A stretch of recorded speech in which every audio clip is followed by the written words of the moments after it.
can see, his presentation did what it was intended to, and it's stirred the pot. It's obvious there are a lot of questions.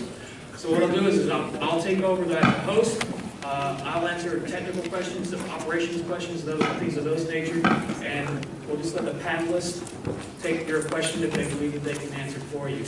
Does anybody want to kick off with a question? Take your time. Did everybody understand the difference between one? I'm sorry. Go ahead. Who has read Part 107? All of it. The preamble. This is the preamble. You might want to read it. Some pretty interesting stuff in there. All right? Like, what does it mean to be a non-participant? What do we mean by visual line of sight? What do we mean by, let's see what else have I got in here. What do we mean by over people? What do we mean by congested areas? Okay? Well clear. A few other things. 600 some odd pages. The Democrat must have written that, man. That's part of rulemaking. We're obligated to do that. Your tax dollars at work. You know, we can only read bullet. There was no pictures. It was really tough for me.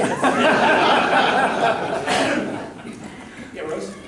How does, I guess, maybe in a legal sense, how does the FAA interpret an individual's private airspace above their property as compared to the Cosby Supreme Court case? Okay. Well, Cosby didn't deal so much with privacy as taking the property. Okay. And what did I say? We're the safety guys. We're not the privacy guys. We want to foster privacy and security, but we're neither of those guys. That's not our charter for Congress. Okay? It's kind of a crappy way to say it. It's not my job, but, you know, I have my limits, and I can't get into somebody else's swim lane. I have very limited authority in that regard. Okay? That's where, like, you may have shown up there, things like voyeurism. You know, don't look at the technology of voyeurism. Voyeurism is behavior. Okay, the fact that you're doing with an unmanned aircraft is incidental. Okay, so privacy, you know, when you talk about privacy, by the time I go to DC and walk out of the airplane and go to my hotel, do you know how many times I'm photographed or otherwise imaged by some camera between the metro and walking around? Holy mackerel. I guess another aspect of that does have to do with privacy is if you're a business and you wanted to use a UAS on your property, if you were operating below 85 feet, are you necessarily going to be having to comply with 107 or FAA guidelines? Kind of, it's, I guess, sort of similar to maybe operation indoors. Yes, and we can get, once again, dealing more with lawyers and law than I ever cared or wanted to. This is a lawyer question, all right? But I did stay at a Holiday Inn Express. 83 feet is still... I'm sorry? I'm not a lawyer. Okay, but 83 feet was just defined in the Cosby case as what would be reasonable expectation of enjoyment of airspace, but it didn't prohibit or lessen our authority over airspace, which is surface. Okay, and where does that come into play? It comes into rulemaking that our brothers in ATO codify saying it's surface. So when you want to know what Class B is, they got a reg that's yay thick, just telling what the Class Bs are by lat, long, inches, pick one, right? You know? And so that's what defines the airspace, and that's where that stuff is codified at, and saying, yes, we have sovereign airspace. Okay? And so it's the surface. And then we go back into what can I do? Can I build a tower? Yeah, because it's on the ground. Yes, it does that. And here we go. All right? But just to say, because the aircraft is flying low over my airplane, it invaded my privacy, I don't want to say I don't care, but I haven't got any play in that.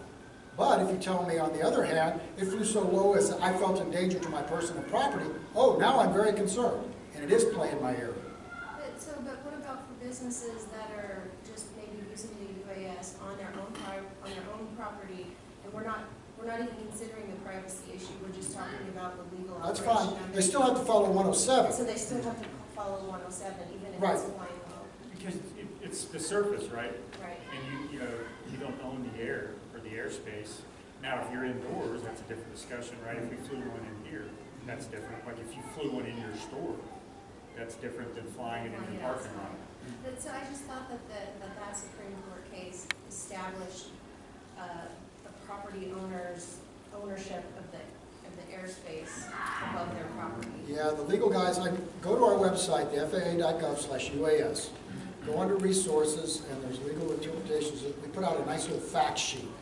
It talks about preemption and local laws and some things like that. There's some references in there too. Is there a specific one that I should look? I'm sorry, Is there a specific one you can think of that we can look to? the website? On the resources? Yes, it's called FAA fact sheet for a state and local something or others. I can't remember the exact number of it, name of that particular link. But in there, it basically enumerates the FAA's authority over public sovereign airspace. All right? And if you want to boil it down to pilot terms, like I am, okay, there you go. It deals with registration of aircraft, certification or training, or any, well, mostly certification, not necessarily training, but certification of airmen, certification of the aircraft or equipment of the aircraft, or the airspace itself. That is uniquely FAA territory. They cite cases and they do a bunch of the legal stuff. But for us pilot guys, that's as close as I'm going to slice it down. The fact sheet does a better job of mentioning various cases. And you'd have to dig also into, go online and look at the Cosby case too. And that even though the wording of that talks about that it was a taking of property or what have you, it didn't limit the FAA or the freedom of airspace navigation. Okay? It says just because you killed his chickens, why didn't you have to reimburse him for the chickens? Just because you were flying over doesn't mean you can't do it again. It didn't limit the freedom of airspace. That airspace over your property is still included in the national airspace system. Sadly, it is. That's the way the law's written. Or at least this guy sees it.